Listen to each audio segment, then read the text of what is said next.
Hello, dear students. I welcome you again on my YouTube channel. Today, we are going to see the most important questions of the chapter Going Places of class 12. This is the chapter from the book Flamingo. Let us see which are the most important questions from this chapter. The first question is, Sophie and Jancy were classmates and friends. Sophie और Jancy classmates थे और friends थे. What were the differences between them that show up in the story? इस कहानी में दोनों के बीच में क्या डिफरेंस दिखाया गया है, दोनों में क्या अंतर है, राइट? आंसर है Sophie and Jancy were school going girls and classmates. Sophie और Jancy स्कूल जाने वाली लड़कियां हैं और क्लासमेट्स हैं, फ्रेंड्स भी हैं. Both were about to finish their school and they discussed their future while returning from their school. वे क्या कर रही हैं, वो स्कूल से लौट रही हैं, अब उनकी स्कूल की पढ़ाई ख़त्म होने वाली है और वे घर लौटते समय डिस्कस करती हैं अपने फ्यूचर के बारे में कि आगे उन्हें क्या करना है. And we come to know about them and difference between them. तभी हम उनकी बातचीत से पता लगाते हैं कि उनके बीच क्या अंतर है, वे क्या सोचती हैं.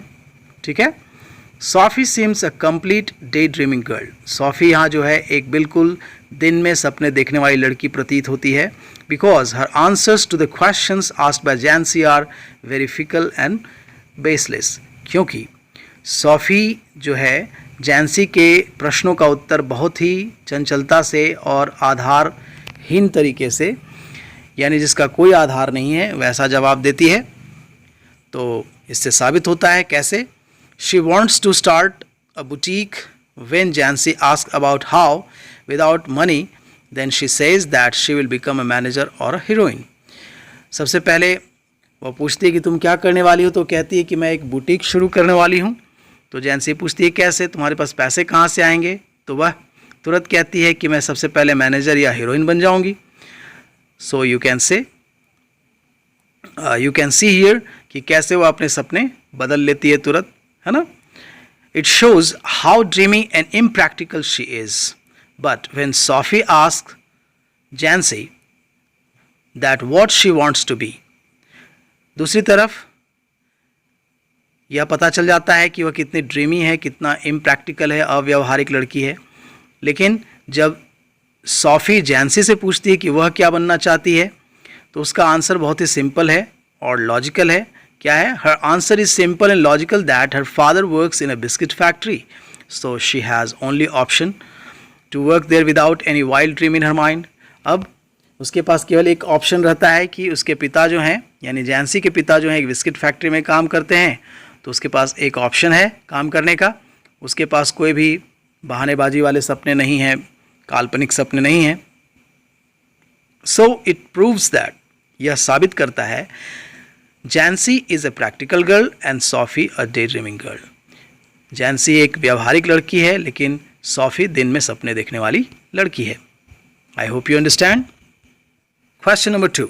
Describe the character and temperament of Sophie's father. Sophie के पिता का टेम्परामेंट कैसा है, कैसे कैरेक्टर के व्यक्ति हैं, उनके बारे में बताना है. आंसर है Sophie's father is like a common father who is really worried about his children. Sophie के पिता बिल्कुल अन्य पिता की तरह, कॉमन पिता की तरह हैं, जो अपने बच्चों के बारे में चिंतित भी रहते हैं. He has a plumpy face looking grimy and sweaty. उनका चेहरा बहुत बड़ा है, बहुत मोटे तगड़े हैं, बहुत ग्रीमी हैं, उदास दिखाई पड़ते हैं और गंभीर दिखाई पड़ते हैं. स्वेटी मतलब पसीना निकलता रहता है हमेशा.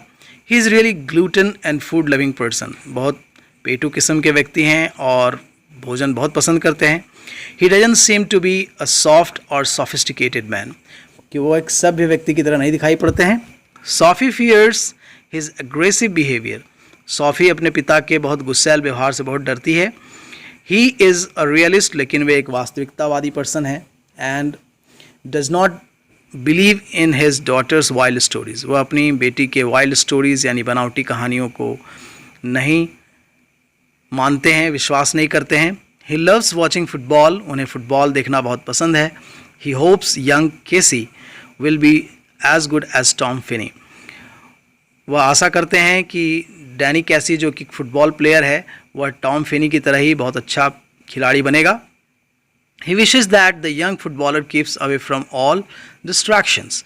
वे आशा करते हैं कि यह फुटबॉलर काश की सारे भटकाव वाली चीज़ों से दूर रहे तभी वह एक अच्छा प्लेयर बन सकता है।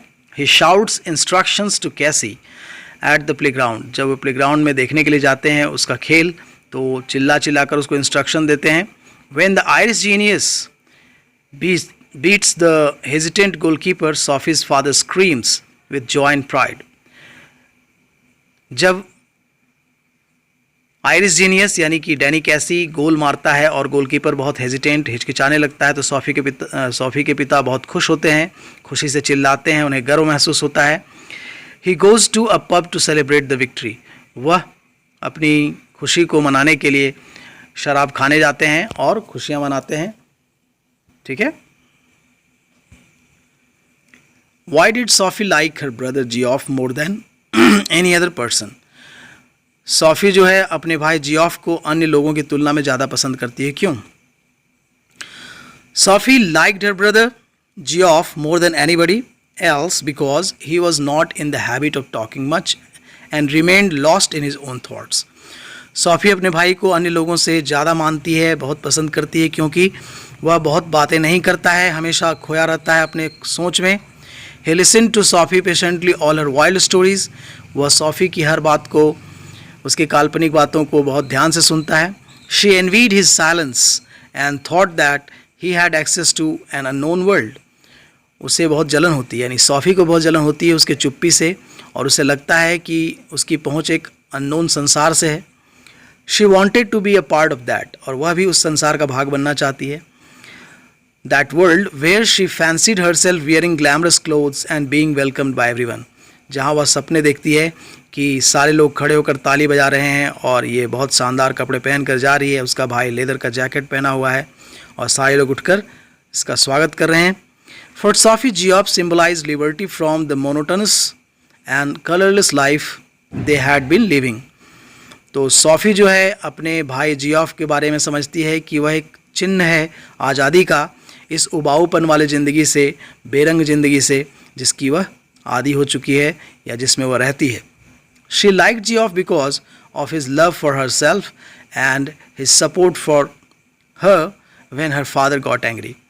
वह अपने भाई को बहुत पसंद करती है क्योंकि वह उसे बहुत पसंद करता है, अपने प्रेम के लिए वह उससे पसंद करती है, और जब कभी भी उसके पिता उससे गुस्सा हो जाते हैं तो इसका भाई सपोर्ट करता है इसे। So he is a very good brother for her. He kept her stories as a secret. और वह अपनी बहन की कहानियों को एक सीक्रेट जैसा रखता है, रहस्य की तरह रखता है। Question number 4. Sophie's dream and disappointments are all in her mind. सॉफ़ी के सपने, उसकी निराशा सब उसके दिमाग में ही है। कैसे?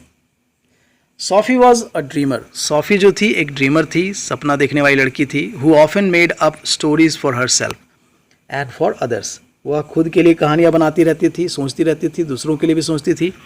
हर fancy that she met with Danny Casey was a fantasy framed by herself. उसकी यह कल्पना कि वह डैनी कैसी नामक बहुत अच्छे, बहुत स्टार फुटबॉलर से मिलती है, यह उसकी द्वारा बनाई गई खुद की कहानी है. She starts to live in that fantasy. वह उसी फैंटेसी में जीती है, उसी कल्पना में जीती है. When Danny Casey does not arrive for the second date. जब डैनी कैसी एक डेट देकर और उससे मिलने नहीं आता है दूसरी बार, शी एक्सपीरियंसेस डिसअपॉइंटमेंट. बहुत निराश हो जाती है. This date was painful and disappointing for her. यह डेट जो था यानी मिलने का जो समय था, जिसके कारण वह बहुत पेनफुल महसूस करती है, दुखी महसूस करती है, डिसअपॉइंटेड हो जाती है. Still she was not willing to accept reality. लेकिन फिर भी वह वास्तविकता को स्वीकार करने के लिए सक्षम नहीं रहती है, यानी वह करना नहीं चाहती है. Her dreams and disappointments both are of her imagination. उसके जो सपने हैं, उसकी जो निराशा है, वह सब उसके कल्पनाओं में ही है. She herself falls into conflict. वह हमेशा कन्फ्लिक्ट में खोई रहती है, विरोधाभास की ज़िंदगी जीती है. That what will she tell the people if they will come to know that Danny Casey has never met her. वह इस बात को सोचती है कि जब लोगों को पता चलेगा कि डैनी कैसी उससे कभी नहीं मिला है तो लोग क्या सोचेंगे. So all her dreams and disappointment are in her mind only in which she is lost. इसलिए जितनी भी कल्पनाएं हैं, निराशाएं हैं, सब उसके दिमाग में ही हैं जिसमें वह हमेशा खोई रहती है. So this is the answer. Question number 5. Who was Danny Casey? What did Sophie dream about him? Danny कैसी कौन था और सोफी उसके बारे में क्या सपने देखती थी? डैनी कैसी was a young and dynamic footballer of Ireland who played for UN.